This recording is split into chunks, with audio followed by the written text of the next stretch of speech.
Hey, it's Dennis with Aspen Thicket, and just a little follow-up to my video that I had done about scouting. In there I had talked about the older aspen with the shrub understory, and man, I walked all over myself on that one trying to explain it. But, you know, like the shrubs, the dogwood, um, hazelnut is another one. We see those. I'm driven by an area right now that I want you to take a look at. Okay, you can see the older aspen up top, and then if you look on the bottom floor, you can see all of the shrubs that we have in there, and those will continue throughout that entire cut. And I'm here to tell you, you know, if you want to find birds, you got to get out and you got to walk, and you can't always hunt the aspen cuts. Well, tell you what, that stuff right there is actually money to walk through. You will find birds in that stuff at the right time. Now, I'm going to keep the camera rolling. We're going through a little bit of a transition area here, but I'm going to show you how this area itself actually transitions from this older stuff into a couple of new cuts that you might see. I'll go back as far as we can. It looks like they had it plowed. They were doing some cutting back in here this winter, but as you can see, we've got really good shrub component in the understory there. Definitely stuff that the birds like. It's usually stuff they like to eat, and kind of once they get pressured from a lot of the hunting, you'll find them move into that. Definitely a good good later season cover. And late season up here for me would be, you know, end of October, first week of November. That's the kind of stuff you're definitely gonna find the birds in, or at least I do. So as I'm moving through here, we're moving next into, as we go along, you know, you go through the time of logging. The next thing we're going to move into here is a red pine stand, and you may be able to see that as we move into the red pine stand. You'll note that, you know, even though these are kind of red pine monocultures, they usually have a pretty decent edge alongside of them as well.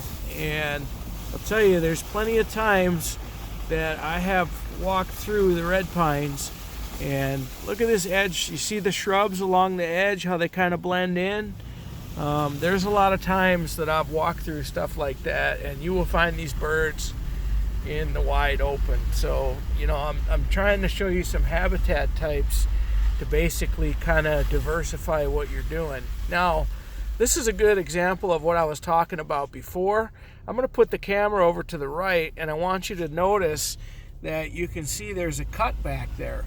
Well, you know, it just so happens that we're going to drive down the road right into that cut, but the fact of the matter is, if you were actually doing some scouting and, you know, we had to go down a logging road or something that didn't take you right through the cut, you'd be able to identify that through the back of the red pines. So as we move up on a transition area here into a younger cut, notice what we have on the edge of these red pines.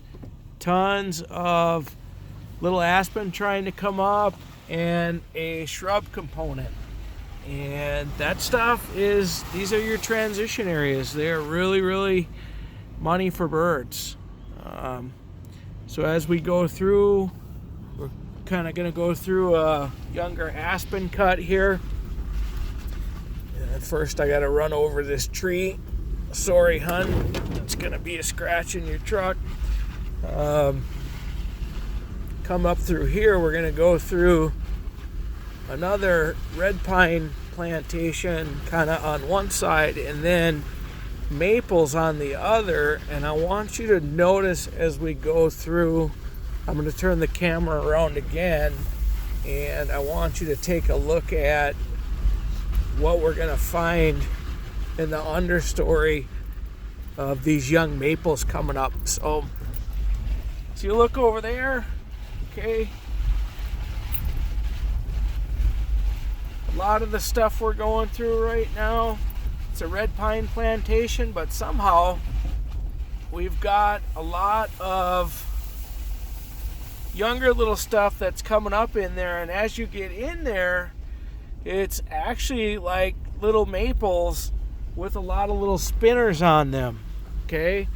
And those birds like to eat those spinners. And then we come through here, we're going to transition out into another cut.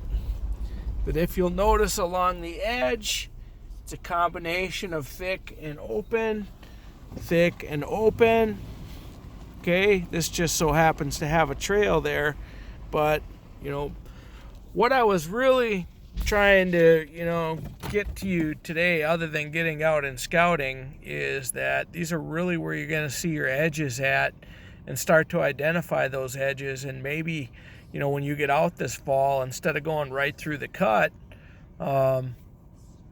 or just working the edge of the cut, how about taking that edge and getting off into that different cover and giving that a little try? I think if you do that, you're going to have some bang up success this year. So good luck. Check out DT Systems if you get a chance, and take care.